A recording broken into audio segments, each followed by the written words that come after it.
आप सभी को अभिषेक का बहुत बहुत नमस्कार और आशा करते हैं कि आप सभी लोग मस्त होंगे और स्वस्थ होंगे। तो चलिए, पिछले वीडियो में हम लोग जो है रिप्रोडक्शन को स्टार्ट कर दिए थे। उसमें जो है हम लोग इंट्रोडक्शन पार्ट देख लिए थे, टाइप ऑफ रिप्रोडक्शन को देख लिए थे, ठीक है। तो आज हम लोग सिंपल सिग्निफिकेंस ऑफ रिप्रोडक्शन की बात करेंगे। तो ध्यान से देखिएगा, सिग्निफिकेंस ऑफ रिप्रोडक्शन मतलब सिंपल सी बात है भाई कि अगर हम लोग कोई टॉपिक पढ़ रहे हैं तो उसका क्या होता है, कुछ मेरिट होते हैं, कुछ डिमेरिट होते हैं, वो अलग चीज है। लेकिन सिग्निफिकेंस का मतलब सिंपल आप ये समझिए कि उससे क्या क्या इंपॉर्टेंस है, क्या क्या उसका क्या ऐसे पॉइंट्स निकल के आ रहे हैं जो कि बहुत ज्यादा इंपॉर्टेंट है, ठीक है ना, जिसको हम लोग टॉलरेट नहीं कर सकते हैं, ठीक है ना। तो चलिए बात करते हैं सिग्निफिकेंस ऑफ रिप्रोडक्शन में। तो सिंपल ये क्या है, कंटिन्यूएशन ऑफ लाइफ, मतलब सिंपल सी बात है, कंटिन्यूएशन छोड़ दीजिए, कंटिन्यूटी की बात करिए। आप क्या बात करिएगा, कंटिन्यूटी, कंटिन्यूटी, कंटिन्यूटी, ठीक है। चलिए बात करते हैं कंटिन्यूटी ऑफ द स्पीसीज का मतलब है, सिंपल सी बात है, अगर रिप्रोडक्शन ना होता, ठीक है, अगर रिप्रोडक्शन ना होता तो क्या एक ऑर्गेनिज्म दूसरे ऑर्गेनिज्म, तीसरे ऑर्गेनिज्म, चौथे ऑर्गेनिज्म का क्या जनरेशन आगे बढ़ पाता क्या? तो आपका आंसर है नहीं बढ़ पाता। इसका मतलब है रिप्रोडक्शन की वजह से ही एक जनरेशन दूसरे जनरेशन से आगे बढ़ता रहता है, ठीक है ना। तो यहां देखिए यही चीज बोला गया है कि जो रिप्रोडक्शन है वो कंटिन्यूअस रहता है, मतलब कंटिन्यूटी प्रोवाइड करता है किसी भी जनरेशन के लिए, ठीक है ना। दूसरी अगर हम बात करते हैं परपुरेशन ऑफ स्पीसीज, मतलब सिंपल सी बात है भाई, इतना भारी भरकम वर्ड अपन को नहीं बोलना, सिंपल हमको बोलना है भैया इनहेरिटेंस। और हमें पता है इनहेरिटेंस क्या होता है, character passing from one generation to the next generation is known as the inheritance. मतलब सिंपल सी बात है, फॉर एग्जांपल हम समझ लेते हैं कि आप लोग नॉर्मल भाषा में सुने होंगे कि अगर कोई फादर है ना, फादर की अगर नाक, अगर मान लीजिए नाक बड़ी है तो जो इनका सन होगा ये अप्रोक्स हम लोग बोल सकते हैं उसका भी नाक कैसा होगा, लंबा होगा। ये एक प्रकार से क्या है, कैरेक्टर है, सिंपल सी बात है। अगर फादर लंबे हैं तो बेटा भी मतलब कि ऑलमोस्ट टाइम बेटा कैसा होगा, लंबा होगा, ठीक है ना। मतलब कि वो एक कैरेक्टर जो है, एक पेरेंट्स से उसको क्या मिला, एक कैरेक्टर मिला है, ठीक है। तो यही चीज बोला गया है इसमें इनहेरिटेंस के बारे में। और ये कहीं ना कहीं किससे होता है, कहां पे होता है, तो आपका रिप्रोडक्शन से होता है। कोई दिक्कत है नहीं।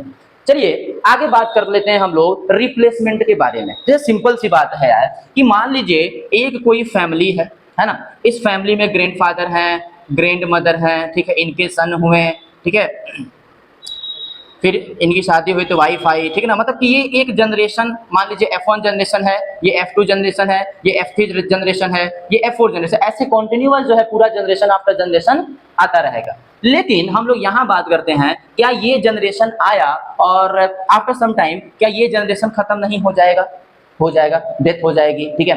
तो सिंपल सी बात है, यही बोला गया है, एक जनरेशन दूसरे जनरेशन को क्या करता है, रिप्लेस करता है, ठीक है ना। नहीं तो अगर ऐसा अगर बात होता तो क्या यहाँ पे जगह बचता, क्या पैर रखने की जगह नहीं बचती, इतने पॉपुलेशन हो जाते हैं, ठीक है ना।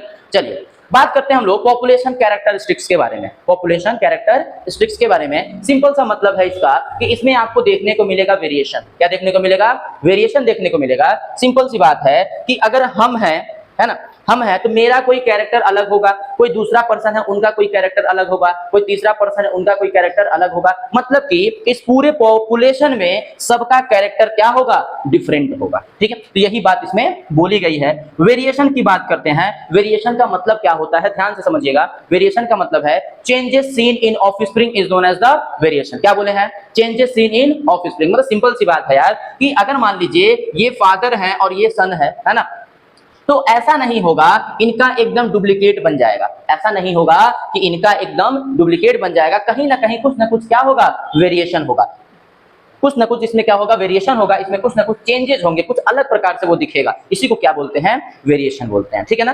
तो देखिए कल जो है 21 जून था, कल नीट का पेपर था, ठीक है। हमने पेपर देखा तो नीट 2026 में एक चीज हमको थोड़ा सा देखने को ये मिला, मेरे हिसाब से जो बायो का पेपर था वो इजी टू मॉडरेट था, ये परफेक्ट था, कोई दिक्कत वाली बात नहीं थी। बायो कैसा था, इजी टू मॉडरेट था। दूसरा क्या था, अगर हम केमिस्ट्री की बात करें तो केमिस्ट्री में भैया जो फिजिकल एजुकेशन कह रहे हैं, फिजिकल केमिस्ट्री, केमिस्ट्री में जो फिजिकल केमिस्ट्री था वो कुछ ज्यादा ही एडवांस लेवल का पूछा था भाई साहब, बवाल एकदम, कि देख करके एकदम आदमी क्वेश्चन नहीं, आदमी नहीं पूरा का पूरा सिस्टम हिल जाए, ऑर्गन सिस्टम ही हिल जाए पूरा पूरा, ठीक है। और फिजिक्स, जैसा कि सभी जानते हैं फिजिक्स में तो भाई साहब हालत पंचर रहती है सबकी। लेकिन इस बार में फिजिक्स बहुत टफ आई थी, मतलब सिंपल बोल सकते हैं कि बायो का पेपर कैसा था, इजी टू मॉडरेट था। केमिस्ट्री का पेपर में फिजिकल एजुकेशन आपको टफ देखने को मिला। ऑर्गेनिक केमिस्ट्री और इनऑर्गेनिक केमिस्ट्री कि ये थोड़ा सा ठीक ठाक था, लेकिन तब भी जो है मतलब कह सकते हैं इजी टू मॉडरेट ही था, मतलब इजी टू मॉडरेट नहीं, मॉडरेट टू हार्ड ही था। ओवरऑल केमिस्ट्री भी क्या था, मॉडरेट टू हार्ड था।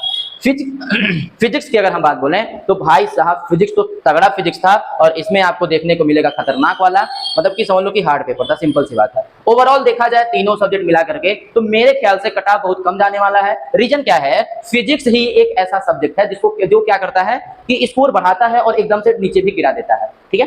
तो हमको ये लगता है कि फिजिक्स हार्ड आने की वजह से और केमिस्ट्री भी हार्ड आने की वजह से ओवरऑल जो है कट ऑफ कम जाएगा, और देखते हैं क्या होता है। लेकिन पेपर टफ तो था, अगर कंपेयर किया जाए तो बहुत टफ था, ठीक है।